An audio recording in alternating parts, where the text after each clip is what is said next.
Hello, welcome back to my YouTube channel. आपने यहाँ तक कर लिया था क्लास 10 की रियल नंबर की 1.1 प्रश्नावली हमारी कंप्लीट हो चुकी थी। 1.1 में हमने लास्ट क्वेश्चन ये किया था, किसी खेल के मैदान के चारों तरफ एक वृत्ताकार पथ है। इस मैदान का चक्कर लगाने में सोनिया को 18 मिनट लगते हैं। एक सोनिया है, उसको कितने मिनट लगते हैं? 18 मिनट। उसके बाद दूसरा है रवि, रवि को 12 मिनट लगते हैं। रवि को कितने मिनट लगते हैं? 12 मिनट।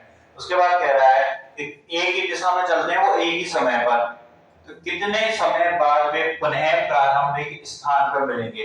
तो कितने समय बाद मिलेंगे, तो उसके लिए हम क्या करेंगे, इनका एलसीएम निकालेंगे। इनका क्या निकालेंगे? एलसीएम। एलसीएम क्यों निकालेंगे? क्योंकि देखिए एलसीएम का मतलब होता है लीस्ट कॉमन मल्टीप्लायर, इनकी सबसे छोटा, और एचसीएफ का मतलब क्या होता है? सबसे बड़ा। जबकि हमें क्या चाहिए? कम से कम समय चाहिए। कितने समय बाद है कि कम से कम पहले बार देखना है कि हमें पुनः प्रारंभिक बिंदु पर मिलेंगे। तो कब मिलेंगे? इनका एलसीएम लेंगे। एलसीएम लेने के बाद कितना है? 36। अब 1.1 यहाँ पे खत्म हो चुकी है। अब हम स्टार्ट कर रहे हैं 1.2। 1.2, हाँ तो ये 1.2 का पहला क्वेश्चन है। सिद्ध कीजिए कि अंडर रूट 5 एक अपरिमेय संख्या है। अब तक हमने देख लिया था कि 5 जो है under root 5, under root 2, under root 3, ये कैसी संख्याएं हैं? परिमेय संख्याएं। कैसी संख्याएं हैं? परिमेय संख्या। कैसी संख्या है? अपरिमेय संख्या। Under root 2, under root 3, under root 5 ऐसी संख्या कौन सी संख्या है? अपरिमेय संख्या। अब कैसे इनको सिद्ध करेंगे? क्या करेंगे? सिद्ध। तो सिद्ध करने के लिए हम मानते हैं पहले कि माना रूट 5 जो है एक परिमेय संख्या है। कैसी संख्या है? एक परिमेय संख्या मान लेते हैं हम। एक परिमेय संख्या है। मान लिया आपने कि माना अंडर रूट 5 कैसी एक परिमेय संख्या है। अब अंडर रूट 5 एक परिमेय संख्या है, तो परिमेय संख्या है तो इसको ऐसे लिख सकते हैं ना, under root 5 is equal to P upon में क्यू। पी अपॉन में क्यू, यहाँ पे लिख देंगे q is not equal to 0। q क्या है? यहाँ पे 0 नहीं है। अंडर रूट 5 हमने क्या है? परिमेय संख्या है। परिमेय संख्या को p बटी q के रूप में लिख सकते हैं। परिमेय संख्या है तो परिमेय संख्या को p बटी q के रूप में लिखा जा सकता है। ठीक है, अब आगे देखिए। पर यहाँ पे p, q सह अभाज्य हैं। सह अभाज्य हैं। सहभाज्य का मतलब है सहअभाज्य यानी कि इनमें एक एक दूसरे के कैसे सहअभाज्य। सहअभाज्य का मतलब है p और q में कोई और उभयनिष्ठ गुणनखंड नहीं है। देखिए p और q में क्या है? कोई भी उभयनिष्ठ गुणनखंड नहीं है। p और q में कोई भी उभयनिष्ठ गुणनखंड नहीं है। उभयनिष्ठ गुणनखंड नहीं है तो यहां से हम q का पक्षांतरण कर सकते हैं। तो लिख सकते हैं under root 5q is equal to p। लिख सकते हैं। अब इसका हम वर्ग कराते हैं। क्या कराएंगे? वर्ग। वर्ग कराने पर जैसे हम वर्ग कराएंगे तो अंडर रूट 5 क्यू इसका square is equal to P का स्क्वायर। यहां से आ जाएगा अंडर रूट 5 का स्क्वायर होगा तो 5 होगा। क्यू का स्क्वायर क्यू स्क्वायर बराबर पी स्क्वायर। 5 क्यू स्क्वायर बराबर में पी स्क्वायर। इस तरीके से आ जाएगा। अब देखिए यहां से हम इसको समीकरण नंबर 1 नाम दे देंगे। समीकरण क्या कहते हैं इसको? एक समीकरण नंबर 1। अब क्या करते हैं हम? 5 जो है इसको इस तरीके से लिख सकते हैं ना, क्यू स्क्वायर बराबर पी स्क्वायर अपॉन में 5। तो लिख सकते हैं ना कि 5 पी स्क्वायर को विभाजित करता है। 5 पी स्क्वायर को विभाजित करता है। कैसे करता? देखिए क्यू स्क्वायर बराबर कितना आ गया? पी स्क्वायर अपॉन में 5। पी स्क्वायर अपॉन में 5, तो पी स्क्वायर को विभाजित करता है। जब कोई ए एन को एन स्क्वायर को विभाजित करता है तो ए एन को भी विभाजित करेगा। ये एक प्रमेय है। ठीक है, इसलिए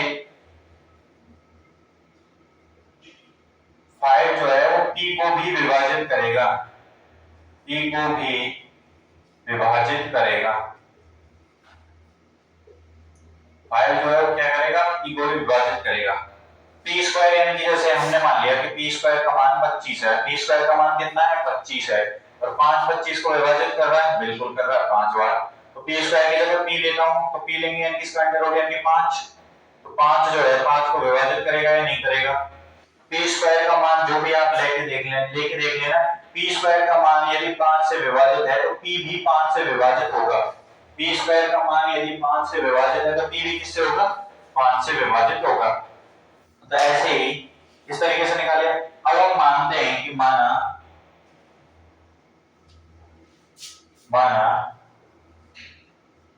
p is equal to 5r, p is equal to 5r। अब स्क्वायर करेंगे दोनों तरफ वर्ग कराने पर,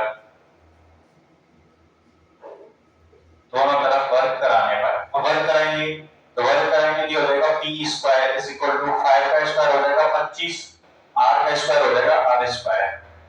p square is equal to 25 r square. अब यहाँ पे देखिए समीकरण नंबर 1 को, समीकरण 1 में p स्क्वायर की जगह हम ये लिख सकते हैं, समीकरण 1 से p स्क्वायर का मान रखने पर, समीकरण 1 से p स्क्वायर का क्या रखेंगे? हम मान रखेंगे। अब p स्क्वायर का मान कितना है? 5q square.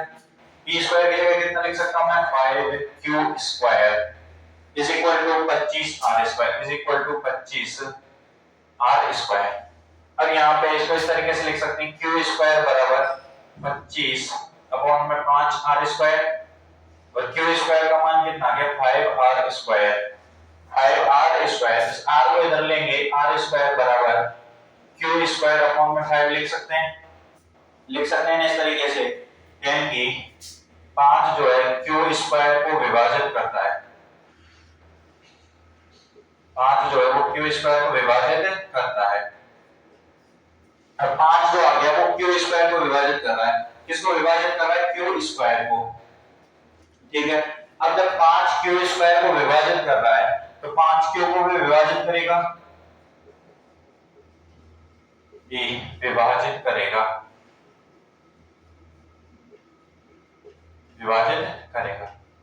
अब देखिए कुछ नहीं करना है, इसमें सिंपल सा है। देखिए सबसे पहले हमें जब जो सिद्ध करने के लिए देगा कि इसको सिद्ध करिए, ये कैसे संख्या है? परमेय है, परमेय संख्या है, तो हम क्या करेंगे? उसको पहले एक परमेय संख्या मानेंगे। परमेय संख्या को जानते हैं हम p बटे q के रूप में लिख सकते हैं, p बटे q के रूप में लिखेंगे। जैसे ही उसको हम p बटे q के रूप में लिखेंगे तो p बटे q के रूप में लिखने के बाद हम ये मानेंगे कि वो सहअभाज्य है। सहअभाज्य का मतलब ऐसी संख्या जिनमें एक के अलावा कोई और कॉमन फैक्टर नहीं हो, उन दोनों में कोई भी कॉमन फैक्टर नहीं होगा। जैसे संख्या हो गई 3 4, इनमें कुछ भी कॉमन है नहीं है, 2 3 हो गई, 1 2 हो गई, 4 5 हो गए, 6 7 हो गए, 5 6 हो गए, ऐसे भी जिनमें कुछ भी कॉमन नहीं है, जिनमें कुछ भी कॉमन नहीं आता है, वो एक के अलावा और कुछ कॉमन ना हो, कौन सी संख्या कहलाएगी? सहअभाज्य संख्या। कौन सी संख्या? सहअभाज्य संख्या। उसके बाद क्या करना है? √5 q बराबर p किया जाएगा, वर्ग कराएंगे, वर्ग कराने पे 5q square is equal to p square आ गया। यहां से 5 का कर देंगे हम पक्षांतरण करेंगे, इस तरीके से आ जाएगा। फिर 5 p स्क्वायर को विभाजित कर रहा है, 5 किसको विभाजित कर रहा है? p स्क्वायर को, 5 किसको? p स्क्वायर को, तो 5 p को विभाजित करेगा, ये प्रमेय। यदि a p को भी p स्क्वायर को विभाजित कर रहा है तो a p को भी विभाजित करेगा। तो यहां तक आ गया कि 5 जो है p को विभाजित कर रहा है, तो हम मानेंगे कि माना p जो है 5r के बराबर है, 5r के बराबर है, दोनों तरफ रद्द करेंगे, p स्क्वायर 25r स्क्वायर आ गया। तो समीकरण 1 से हम p स्क्वायर का मान रखेंगे, p स्क्वायर का मान कितना है? 5q स्क्वायर, तो 5q स्क्वायर रखेंगे यहाँ पे, तो 25r स्क्वायर के बराबर आ गया। इनको काटेंगे तो ये आ गया r स्क्वायर बराबर q स्क्वायर अपॉन में 5, यानी कि 5q स्क्वायर को विभाजित करता है तो 5q को विभाजित करेगा। अब इसको समीकरण नंबर 2 नाम देंगे, इसको समीकरण नंबर 3 मान लीजिए। अब समीकरण 2 और 3 से, समीकरण 2 व 3 से, समीकरण 2 व 3 से देखेंगे हम कि 5 जो है वो p को विभाजित कर रहा है, 5 किसको विभाजित कर रहा है? p को, और 5 q को विभाजित कर रहा है। जबकि हमने माना था कि 5 जो है p बटे q के रूप में, और ये दोनों कैसी संख्याएं? सहअभाज्य संख्याएं। कैसी संख्याएं? सहअभाज्य संख्याएं। समीकरण 1 व 2 से 5 p व q को विभाजित कर रहा है, 5 p व q को विभाजित करता है, ठीक है। 5 p और q को विभाजित कर रहा है, और जबकि ये हमारे माने गए कथन के, जबकि यह माने गए कथन के विपरीत है, माने गए कथन के विपरीत है। माने गए कथन के कैसे आ रहा है, विपरीत आ रहा है, क्योंकि हमने माना था कि परिमेय संख्या p बटे q के रूप में, तो p और q कैसे सहअभाज्य हैं, इनके बीच में कुछ भी कॉमन नहीं है, जबकि इनके बीच में 5 कॉमन आ गया, तो p और q को विभाजित कर रहा है जो 5 p और q को, तो कॉमन आ गया, माने गए कथन के विपरीत है। अतः संख्या √5 एक कैसी संख्या, अपरिमेय संख्या है, अपरिमेय संख्या है। √5 कैसी संख्या गई, एक अपरिमेय संख्या गई। क्या करना है, पहले इसको परिमेय मानना है, परिमेय माना, और जो कि p और q कैसे सहअभाज्य है, कैसे सहअभाज्य, फिर √5 बराबर p के, इनका वर्ग कराना है, वर्ग कराने के बाद 5 जो t² को विभाजित करेगा तो 5 p को भी विभाजित करता है, यहां से फिर आ जाएगा p बराबर 5 मानेंगे, इसका वर्ग कराएंगे, p² का मान रखेंगे और ये आ जाएगा, तो यहां से इसको सीधा डायरेक्ट कर लेंगे।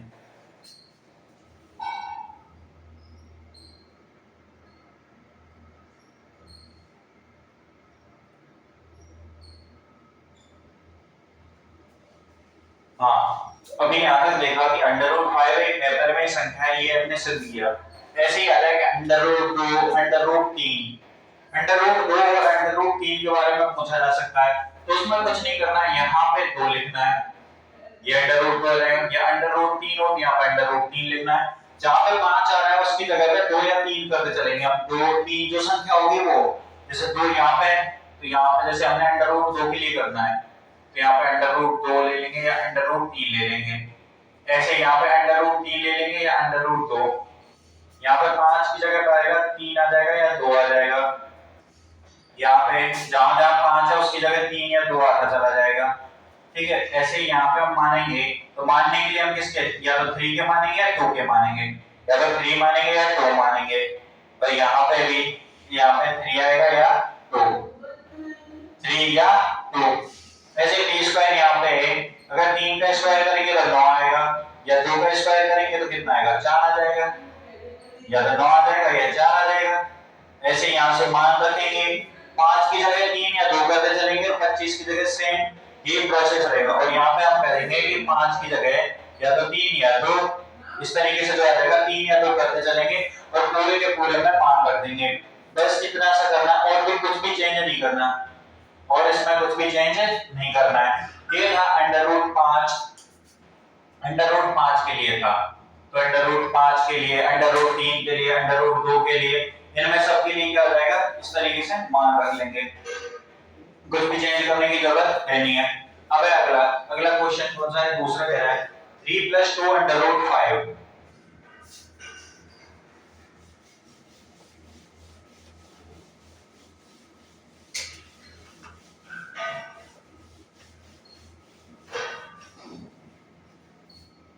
कीजिए कि 3 + 2 √5, 3 + 2 √5 एक अपरिमेय संख्या है, एक ऐसी संख्या है अपरिमेय संख्या है, तो हमें क्या करना है, सबसे पहले वही काम मानेंगे, माना 3 + 2 √5 एक परिमेय संख्या है, कैसी संख्या है, एक परिमेय संख्या है, परिमेय संख्या है। अब 3 + 2 √5 एक परिमेय संख्या आ जाएगी, कौन सी संख्या आ जाएगी, परिमेय संख्या, परिमेय संख्या आएगी, उसके बाद इसको इस तरीके से लिख सकते हैं 3 + 2 √5 p/q, p/q, p बटे q के रूप में लिख सकते हैं, ठीक है। अब उसके बाद यहाँ पे q ≠ 0 क्या गया यहाँ पे, अब करना क्या है, 3 जो है इसका करेंगे पक्षांतरण, तो लिखेंगे 2 √5 p/q - 3, p/q - 3। अब इसको सॉल्व करेंगे थोड़ा सा, 2 √5 बराबर p - 3q/q, q का एलसीएम लेके कर लिया यहाँ से। अब 2 जो है इसका पक्षांतरण करेंगे, दिया आएगा √5 p - 3q अपॉन में 2 यहाँ गुणा में आ जाके पक्षांतरण में भाग में हो जाएगा 2q, इस तरीके से आ गया, √5 बराबर p - k 3q अपॉन में 2q, इस रूप का आ गया। अब करते हैं आगे, ठीक है, यहां से P जो है P कोमा Q क्या है, पूर्णांक है। P और Q क्या है, पूर्णांक है। P और Q पूर्णांक है, यहां से हमें पता है कि P और Q क्या है, पूर्णांक है, क्योंकि P और Q क्या है, पूर्णांक है। और तथा 3,2 धन पूर्णांक है। 3,2 कैसे पूर्णांक है, धन पूर्णांक है। यहाँ से P और Q दोनों पूर्णांक है। अब 3 और 2 जो है ये भी धन पूर्णांक है। अतः संख्या P-3Q अपॉन में QQ एक परिमेय संख्या है। कैसी संख्या है, एक परिमेय संख्या है। क्यों है परिमेय संख्या, क्योंकि ये जो मान आएगा ये पूर्णांक मान आएगा। कैसा मान आएगा, ये पूर्णांक आएगा। और पूर्णांक आएगा तो कैसी संख्या बनेगी, परिमेय संख्या। परिमेय संख्या है, जबकि हम जानते हैं कि √5 एक अपरिमेय संख्या है। √5 कैसी एक अपरिमेय संख्या है। ठीक है, हमने क्या किया, इसका 3 + 2 √5 को एक परिमेय संख्या माना। परिमेय संख्या माना, इसका पक्षांतरण किया, पक्षांतरण करके ये आ गया हमारे पास √5 = P-3Q अपॉन में 2Q। यहाँ पे हमें पता है कि P और Q क्या है, पूर्णांक है। P और Q क्या है, पूर्णांक है। तथा 3,2 धन पूर्णांक है। 3 और 2 कैसे हैं, धन पूर्णांक है। ठीक है, ये पूरी की पूरी संख्या जो है ये हमें क्या देगी, पूर्णांक मान देगी। और पूर्णांक मान एक परिमेय संख्या होती है, ये एक परिमेय संख्या है। और हम जानते हैं √5 एक अपरिमेय संख्या है। √5 कैसी संख्या है, एक अपरिमेय संख्या। और ये कैसी संख्या आ रही है, परिमेय संख्या आ रही है। ठीक है, अब बताइए क्या कोई अपरिमेय संख्या एक परिमेय संख्या के बराबर हो सकती है, नहीं हो सकती ना। अतः यह माने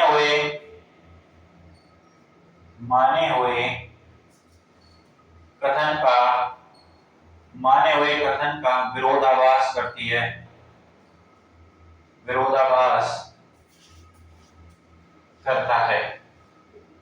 विरोधाभास है कि माने हुए कथन का क्या कर रहा है, विरोधाभास कर रहा है, खंडन कर रहा है। तो माना हुआ कथन गलत है तो हम कहेंगे अतः संख्या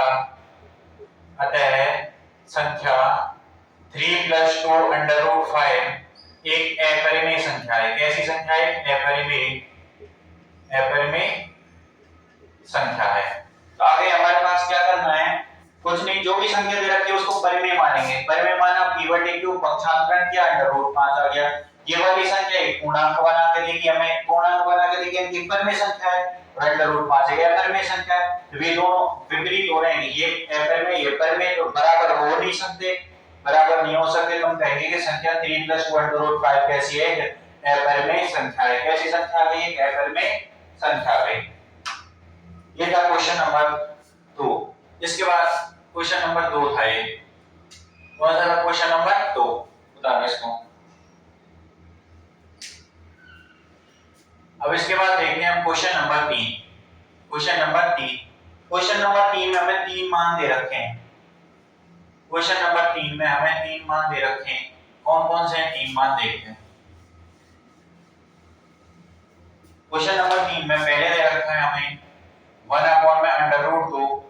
दूसरा मान दे रखा है हमें 7/5 और तीसरा मान दे रखा है 6 + √2।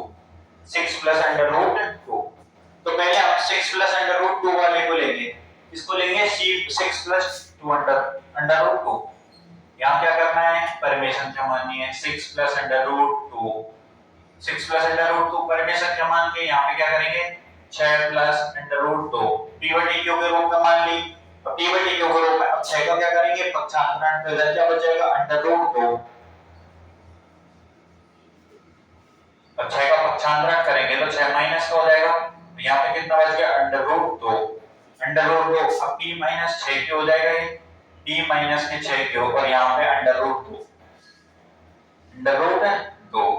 ये आ गया इस तरीके से कि √2 = P - के 6। p माइनस के 6 क्यों, कुछ नहीं, इसको परिमेय संख्या माना, परिमेय संख्या के 6 का पक्षांतरण किया, एलसीएम लिया, q आ गया, तो p माइनस 6 क्यों हो गया, तो p माइनस 6 क्यों ये आ गया। अब देखिए p और q यहाँ पे पूर्णांक है तथा 6 धन पूर्णांक है, 6 कैसा धन पूर्णांक है, 6 एक धन पूर्णांक है, तो p माइनस के 6 क्यू अपॉन में क्यू कैसी संख्या है, परिमेय संख्या, और जबकि हम जानते हैं अंडर रूट 2 कैसी संख्या है, अंडर रूट 2 कैसी संख्या है, अपरिमेय संख्या, अंडर रूट 2 कैसी है, अपरिमेय। हमारा माना हुआ कथन के विरोधाभास आ रही है, बिल्कुल, क्योंकि ये अपरिमेय संख्या, ये कैसी है, परिमेय संख्या, तो कथन अतः संख्या 6 प्लस अंडर रूट 2 कैसी है, अपरिमेय संख्या है। कौन से नंबर वाला है, तीसरे नंबर वाला, कौन सा, तीसरे नंबर वाला। बताइए इसमें कुछ करना पड़ा, नहीं, इस संख्या को लिया, p बटे q माना, पक्षांतरण किया, बस ये आ गया, आ गया। इन्हें बताना है p और q पूर्णांक है, 6 घन पूर्णांक है, ये संख्या क्या है, ये परिमेय संख्या है, अंडर रूट 2 कैसी है, अपरिमेय संख्या, तो हमारा माना हुआ कथन क्या आ जाएगा, गलत आ जाएगा, यानी विपरीत आ जाएगा, और ये वाली संख्या कैसी हो जाएगी, अपरिमेय संख्या। कैसी संख्या हो जाएगी, अपरिमेय संख्या। बताओ इसको।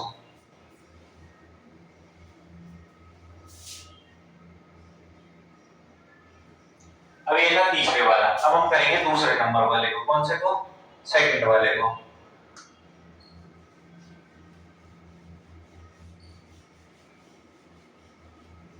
देखिए सेकंड वाले में क्या करना है हमें, मैंने माना 7 अंडर रूट 5, सेकंड नंबर है, 7 अंडर रूट 5 क्या है, परिमेय संख्या है, तो 7 अंडर रूट 5 बराबर p बटे q, बराबर p बटे q, तो 7 अंडर रूट 5 है यहाँ पे, तो इसको हम इस तरीके से लिख सकते हैं, अंडर रूट 5 बराबर p बटे 7 क्यों, यहाँ पे गुणा में पक्षांतरण करेंगे, भाग में आ जाएगा, तो p और q पूर्णांक है, 7 एक घन पूर्णांक है, तो p अपॉन में 7 क्यू, p अपॉन में 7 क्यू कैसी एक परिमेय संख्या है, क्योंकि p क्यू पूर्णांक है ही है, और 7 क्या है, घन पूर्णांक है, तो अंडर रूट 5 कैसी है, अपरिमेय संख्या है, हम जानते हैं कथन के विरोधाभास आएगी, और वही लिखना है यहाँ पे, संख्या 7 अंडर रूट 5 कैसी है, अपरिमेय संख्या है। कैसी संख्या रहेगी, अपरिमेय संख्या।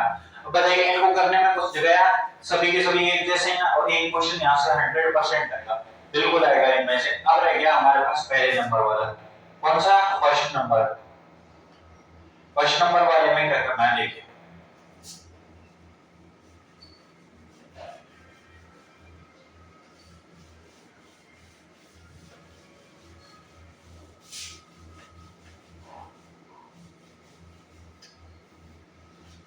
फर्स्ट नंबर वाले को लेंगे, 1 अपॉन में अंडर रूट 2 एक परिमेय संख्या है, तो 1 अपॉन अंडर रूट 2 एक परिमेय संख्या है, इसको थोड़ा सा बाद में सॉल्व कर लेंगे। देखिए 1 अपॉन अंडर रूट 2 है, इसमें अंडर रूट 2 अपॉन में अंडर रूट 2 का गुणा कर सकते हैं इसमें, अंडर रूट 2 गुणा अंडर रूट 2 कराएंगे 2 आ जाएगा, और ऊपर होगा अंडर रूट 2 अपॉन में 2, इस तरीके से लिख सकते हैं इस संख्या को।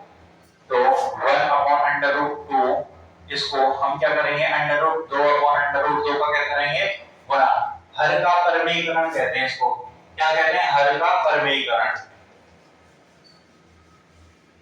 हर का परिमेयीकरण, ठीक है, तो इसको लिख सकते हैं हम अंडर रूट 2 अपॉन में 2, p बटे q के रूप में लिखिए यहाँ पे, p बटे q के बराबर में, और p और q कैसी हैं, सह अभाज्य, सह अभाज्य। देखिए यहाँ से अंडर रूट 2 बराबर p को इधर भेजेंगे 2p अपॉन में q आ गया, अंडर रूट 2 बराबर 2p अपॉन में q आ गया। अब बताइए यहाँ से हम कह सकते हैं ना कि p और q क्या है, पूर्णांक है, p और q क्या है, पूर्णांक है, और 2 कैसा है, 2 एक धन पूर्णांक है, 2 एक धन पूर्णांक है, ये पूर्णांक है और ये कैसा है, धन पूर्णांक है, ठीक है। तो अब 2p अपॉन में q एक परिमेय संख्या है, कैसी संख्या है, परिमेय संख्या है, जबकि हम जानते हैं कि अंडर रूट 2 एक अपरिमेय संख्या है, हमें लिखना है जबकि हम जानते हैं अंडर रूट 2 एक अपरिमेय संख्या है, उसके बाद परिमेय और अपरिमेय विरोधाभास है, विरोधाभास है तो संख्या 1 अपॉन अंडर रूट 2 एक अपरिमेय संख्या होगी, कौन सी संख्या होगी, एक अपरिमेय संख्या होगी, ठीक है।